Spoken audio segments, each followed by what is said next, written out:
We stepped outside the gate, our breath fogging the air as we tried to decide which way to go from there. How do we track this thing anyway? She's leaving a pretty strong miasma trail behind right now. We just follow that. Well, at least it went somewhere isolated. That's good, right? Maybe. He led the way down into the dark woods, picking a careful path down to the trees. I followed quietly, stealing a quick glance at my phone as I ran my fingers over the vial in my pocket. Nearly 2. I wonder what happens now. I quickened my steps to keep up with Corvin, and in the darkness found his hand and held it tightly. His fingers were freezing. He glanced back at me. Are you scared? Yeah, a little. There's kind of a lot of stuff piling up. You don't have to come with me. Let's find Kara. Don't worry about me, okay? I've done nothing but worry about you since you got here. I didn't ask you to. Corvin stopped and reached up to gently push my hair behind my ear. I'm not complaining. Sounded like a complaint. He just laughed and took my hand as he started walking again. I tried to keep up. You know, no offense, but I was thinking that these grimoires of yours don't seem especially efficient. One of them has a capacity for purification, and the other one makes you destroy things. He was silent for a long time, and I wondered if I'd offended him. Well, you aren't wrong. But to be fair, this job was never meant to be like this. What's that mean? Well, remember what Allie said that day in the courtyard? She was right. I was always meant to be more of a guide, just someone to send wayward Orai home. They get lost all the time, but most of them don't get so horrifically mutilated by miasma. Not like they do here. So the issue is Pine Hollow. Well, it's always been kind of a weird spot. You already know that if you lived here when you were small. Yeah, it has that reputation. It's a closed-off space. Kind of a bad mixture of geography and ley lines. Lots of nasty things get swept into Pine Hollow. And there's no outlet, so they linger. Miasma floats around in huge pockets, or it— oof! He stopped to push a large branch out of the way after it whacked him in the face. He held it up and allowed me to pass under. Or at what? It pools and stagnates. In most other places, it just disperses into the air and can't quite affect things the way it does here. When my family came here, my father realized pretty quickly that it was a severe problem. One he wasn't really equipped to deal with. Purification was never his forte. And it's not mine either. He made the White Grimoire to help with that process, but you're right, it's not really enough. It's just a tool, and tools have limitations. It wasn't until he died that the black one was made for me. Was Corvin insinuating that his father died from a miasma infection? The same one Corvin was dealing with? Unfortunately, we're not Fae. We aren't quite as good at this sort of thing. You mean purification? Fairies are good at that kind of thing? It's why their life energy is so pure. They have a natural talent for it. Then I can help you. I mean, I'm not Fae, but this body is. So I should be able to... Do you even know how to go about doing that? Well, no. I appreciate the gesture, though. Frustrated and worried, I moved closer to him. Where are we even going? I think I know where Kara went. There's a place they're always drawn to when they get corrupted. A mine shaft nearby. It has a deep well of miasma in the lower tunnels. Sounds cheery. A mine shaft. That was even more worrying. There were a few of them around, but most were closed off or filled in. None of them were safe. You're going to fight her down there? Well, I hope I can solve this without fighting. She doesn't seem very willing to talk things through. She's attacking you, but she's mostly just been running from me. If I can get close enough to hold her in place, then it'll be over with before she can fight back anyway. He made it sound easy, but given that we were several failures into this by now, it didn't seem likely to me that it was going to be anything but difficult. We stumbled through the trees, tearing through the ragged underbrush, and tripping through rabbit holes, fallen logs, and brambles. But Corvin never faltered. I checked my phone anxiously. It was 2:45 when Corvin finally slowed. We shouldn't have done this. It's just up ahead. I flipped the light on and held my phone out, lighting up the rather ominous hole up ahead. It was an ugly, jagged area of gaping blackness that cut into the earth and carved away underground and far beyond the meager light of my phone. You should wait outside. You should stop bossing me around. This is dangerous. We should lure her outside the mine. What are you talking about? Look, you can't fight her down there. It's not safe. Especially if there's more miasma down there just further infecting her. Let's lure her out here. If I'm out here and she's been so intent on getting to me, isn't it likely she'll... We're not using you as bait. Stop saying that! I gripped him by the jaw and forced him to look at me. I don't want anything to happen to you! Don't you understand that? Easing my grip, I stroked his cheek softly. Maybe it was just the situation that was making me brave. Maybe it was not knowing where things would stand by the end of the night. But I needed him to know how I felt. How many times do I have to say it? What exactly do I have to do to get you to understand? I grabbed his scarf and yanked him down to my level, pressing a kiss to his lips. A slightly awkward, hesitant kiss. But a kiss. A real one. My first one. I released him and glared up at him, trying to not die of embarrassment. You're not allowed to get hurt anymore. You wanted to go on a real date, right? So focus. Get this done properly and stop worrying about me or her. We'll survive. So you have to as well. We're going to lure her out here. And if you have to use the Black Grimoire to get through this, then do it. Understood? Yay, Nora's taking charge. Corvin was staring down at me, eyes wide and looking a little dazed. He just nodded. I'm sad we didn't get that picture. Oh, okay. We need to do what has the highest chances of success for your sake, hers, and mine. If that means I'm bait, then fine. If that means using the Black Grimoire, then do it! No arguments. We can't waste time, right? Okay. Right. So, where should I be?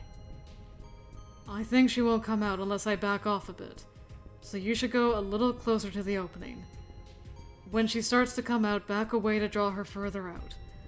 I'll be just behind you, so come my way. Basically, lead her to you. Yes. Got it. Corvin hesitated briefly, but slowly backed away until he was obscured by the trees. I moved closer to the opening of the mine, chewing my lip anxiously. Bravado aside, I was totally terrified. I didn't go all the way in the mine, but I lurked near the entrance. Not so close that I couldn't quickly retreat if I needed to, but close enough I'd hopefully hear her coming. It didn't take that long to hear something scraping its way toward me from the darkness. Those few minutes stretched out like an eternity. When the scraping became audible footsteps, I quickly backed off, stumbling over the uneven ground as I retreated closer to where Corvin was. It's so terrifying. The footsteps quickened, and the lanky white figure burst out of the mine, heading my way. She let out a long, sorrowful wail. That was a wail? Sorrowful? Every hair on my neck stood up. A split second before the flash and crack of thunder, the smell of ozone assaulted me. Flung backwards, Kara slammed into a small group of nearby trees and rolled to a stop. A thin layer of blue light settled over her, appearing to pin her down. I quickly scrambled out of the way as Corvin closed in on her, white grimoire in hand. Finn's hoarse cry shattered the silence of the forest as his glowing form swooped over her. Kara shrieked and writhed under Corvin's magic, trying to squeeze herself away from it. She clawed the ground, tearing up great chunks of moss and rotting wood. The light holding her down splintered, then shattered. She launched herself at Corvin, catching him on the shoulder with her claws. He wasn't her target, though. He fell with a cry as she knocked him aside and barreled straight for me. Barrier! I flung the spell at her, half in a panic. It wasn't strong enough, I don't think, to form much of an actual barrier, but it did knock her back to the ground. Corvin was still down. I wasn't sure how badly he was hurt, but I didn't have time to think about it. Kara was already up and shaking off the effects of my spell. I threw myself at her instead, pinning her to the ground. Corvin, get up! Kara screamed and tried to throw me off.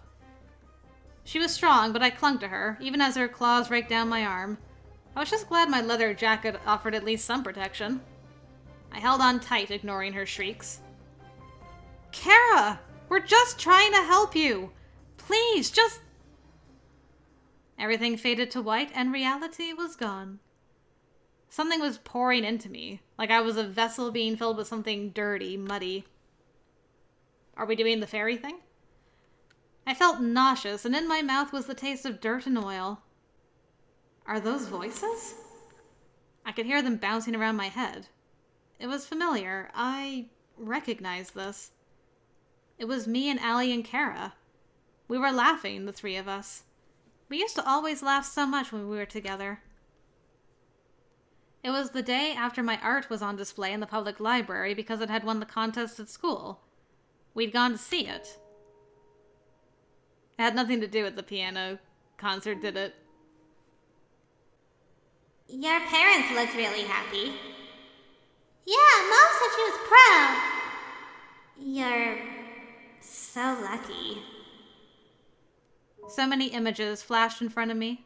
So many memories, like watching slides flicker past in a slideshow. I can't believe you finished it in time. A full concerto, so awesome! I hope Mom likes it. I think she'll be really proud. I can't wait for the concert. That was right before the concert that I'd ruined. And then, I saw her alone, huddled in the corner. Her mother's voice was screaming. She'd ruined her chances, she'd ruined everything. A failure. Kara, no. Reality faded back in, and I was still clinging to her. I didn't know how many seconds had passed, or how I'd seen any of that. But I understood now. Kara never wanted that. She never wanted that stupid career or any of the things her mother wanted. She just wanted to play piano, and she wanted her mother to be proud. She dreamed for it, and lost it all. My tears wet us both as I cried. She was fighting less. I didn't know if it was because she had tired herself out or because she had seen it too. I pressed my head against hers and held her tightly. She shuddered and let out a whimper. I'm proud of you, Kara.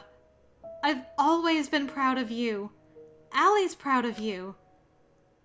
I know we can't replace her, but we loved you. We love you. It'll never stop hurting that she's like that. But you can be happy without her, Kara. She screamed again and flung me away. I hit the ground hard, but she didn't get a chance to attack this time. Stay! Corvin spoke a harsh command and pinned her again. In the light from his magic, I could see that the miasma had spread even further, but he looked so determined as he chanted softly. I lay on the ground and tried to catch my breath. This time, Kara didn't even fight. It might have just been my eyes, but she looked weaker, and more like herself. Corvin spoke softly, but with so much force I could almost feel the pressure from the words. Kara screamed, clawed at the ground, and just seemed to shrivel. Black smoke poured off her like she was on fire. And finally, the Orai crawled off her. It was like watching a lizard shed its skin. Kara was left behind, small and pale, and unconscious. The Orai rapidly shrank back down to the size of a small animal and crawled up next to her, whining softly. I staggered to my feet, my entire body hurting. The Orai, what was left of it, was a small, sad-looking feathered thing. Ugh. He collapsed forward on the ground. Corvin! Forgetting Kara and her dream, I ran to him. Corvin! Look at me! He coughed weakly, but smiled up at me. The black mark looked bigger than before. What should I do? How can I help? He shook his head. I'll be fine. No, you won't! You're bleeding! And the miasma! Nora. We need to call Velos. I can... Nora! What? You have to drink the potion Brenna gave you. No more time. How do you know about it? How do you know about it? I checked my phone. He was right. Only 3 minutes left. How did you even know about that? Did you really think you could keep a secret from me? Okay. Fair. But if I drink it, this body will return to faerie. And I didn't even know where I'd end up or what state I'd be in. There wouldn't be anyone left to help Corvin. I'll contact Velos. Someone has to stay here with you. Your shoulder needs to be... Nora, just drink it, please. You have to, before your time is up. I can't leave you here alone. He grabbed my hands. I'll be fine. You are such a liar! I was barely thinking when I stood and flung the glass vial into the trees as hard as I could. Nora. No! He tried to sit up, groaning in pain. I knelt next to him and peeled his jacket back as I pulled the scarf off. Why? I'm not leaving you here alone. You and Kara need help. I wrapped the scarf tightly around his injured shoulder. I wasn't sure it would stop the bleeding, but hopefully it would help. I quickly pulled up Velos' contact information and sent a flurry of texts. Thankfully, I still had service. I sent the same messages to Allie and Spencer. You shouldn't have done that. Nora, what happens if you... You are more important to me than that. I can't drink that without knowing you're safe. I'll find another way. And if not, I didn't know. If I had to go to faerie, then fine. I'd claw my way back out again if I had to. But I wasn't going to leave him bleeding in the forest with a miasma infection taking over his body. Stay here. I'm going to check on Kara. That's what I intended. But when I stood, a wave of dizziness washed over me and my vision faded. I felt like I was pitching headlong into darkness. The world turned upside down and I was falling. Or at least it felt like it. I tried to fight the darkness that swept in around me, but this time it wouldn't let me go. The part of me that was me was flung far away, like being swept toward the end of a long tunnel. So my soul left anyway? I tried to cry out, but my voice was silenced, and finally, I knew no more. Did I get a bad ending? No! Wait! Corvin, I'm sorry. Corvin tried to struggle up, but overcome by pain, sank back into the wet leaves, watching the scene before him helplessly. Red hair faded to white. Oh! And just like that, he realized this was his true love. Holy mackerel! What a look. Damn. Man, I love everything about you. You're great. And Nora was gone. How reckless you are, both of you. But surprisingly, you are very kind, especially for a wizard. You are... I was once called Rule, though it has been many years. I'm surprised that a fairy would consider 12 years to be a long time. I guess you're away from home. It's gonna feel long no matter what, but I feel like fairies live a long time. So like 12 years should be a drop in the bucket for you. You're the fairy. The host, yes. Where's Nora? She didn't... He winced and coughed, a little stream of black billowing out of his mouth. The fairy watched him curiously. She'll be returned soon enough. Why? She tossed the potion away without drinking it. Yes. For your sake. And the sake of that child there. True love broke the spell? The fairy laughed dryly. She even borrowed my magic to save her, the cheeky brat. Nora purified the miasma. Or at least, a lot of it. Enough that I could do the rest. I was wondering. Yes. Even though every time she used my magic, it wound us together all the more tightly. But to throw away her chance at freedom to stay and help you, that sacrifice is not one we can ignore. She crouched beside him. Oh, the pure heart, of course! I totally forgot about being pure of heart. Nora being pure of heart, who would have seen? I'm so proud. Sacrifice broke the contract. Something like Nora having a pure heart. The fairy laughed at that. Has there ever been a human with a truly pure heart? Still, sometimes they can overcome us with things like that. We are strong, but not enough to have power over someone who will throw away all she cares for the sake of someone else. In that vial was her future, and she didn't even hesitate to fling it away. You're surprisingly reasonable for a kidnapper.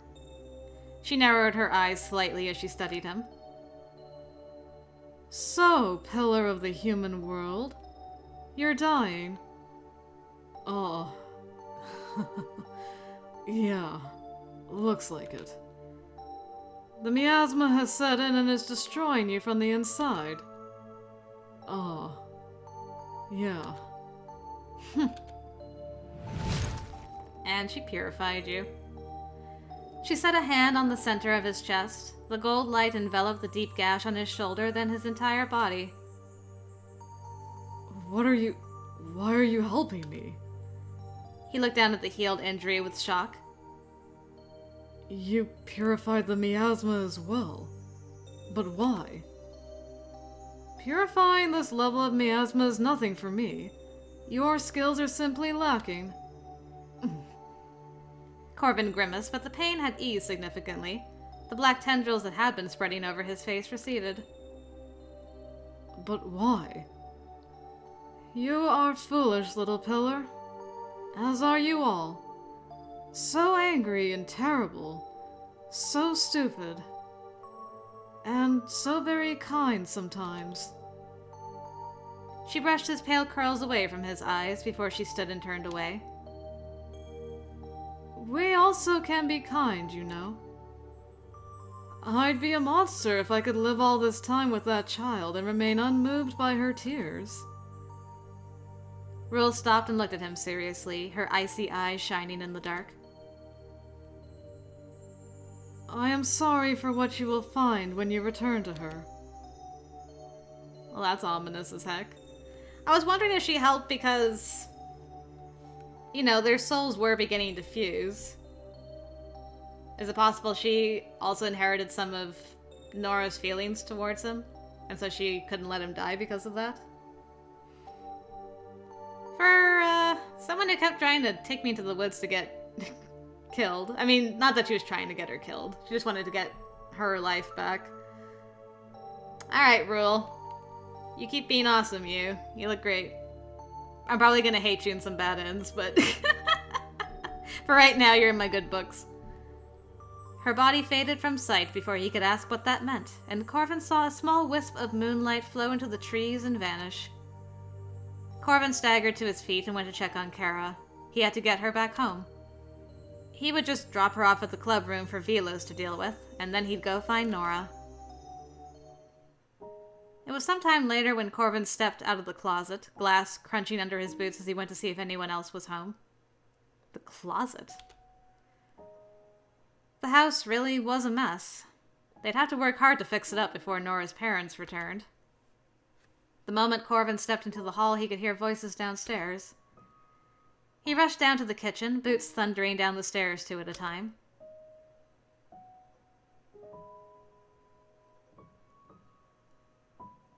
I was gonna say she's back, but her eyes look kind of lifeless. He was surprised to find Ewan and Spencer there. Allie was there as well. She saw him first. Corvin! Thank God! What on earth happened? He didn't answer her. Nora! She was sitting in a kitchen chair, staring blankly at the wall. Something was wrong. As soon as he saw Corvin, Spencer ran to him and grabbed him by the shoulders, tears running down both his cheeks. Holy cow, never seen Spencer cry before. What's wrong with her? When did she get back? Just now. She's not... Something's wrong. She's not responding to anything we say. Not really. If we tell her to do something, she does it. But it's like no one is home. I was trying to clean up when I saw someone outside. She was just sitting on the doorstep. What's wrong with her? She won't talk to me. She won't do anything. Corvin went to Nora and leaned down, peering into her eyes. It was like looking into an empty house with all the lights off. Yeah. Nora? She didn't respond or look at him. So this is what the faerie meant. It was pretty much the worst possible outcome. Corvin, what's wrong? Her soul is completely torn apart. But she's alive. How? You can live without a soul. People do it every day. It's not much of an existence, though, if you ask me. Her body is alive, yes, but she'd said their souls had become even more entwined. Who? The other one. The Fae whose body Nora's been stuck in until now.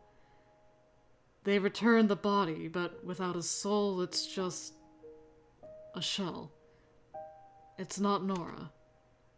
Will she stay like this? Corvin frowned. Was it impossible to help at this point? Her soul was so shattered, and a pretty big piece of it must still be trapped in that faerie's body. But if they could get that part back in her body... Spencer, you and Nora were born in this town, right? Yes, but what is that? You lived here until Until we were 12. What are you planning, Corvin? I don't know if it's possible, but if any of her childhood memories are lurking around this place, we might be able to gather them up. Do you think you can help her? I don't know, but I'm going to try. He gave Spencer a tired smile. Don't give up hope just yet. Not while I'm still here.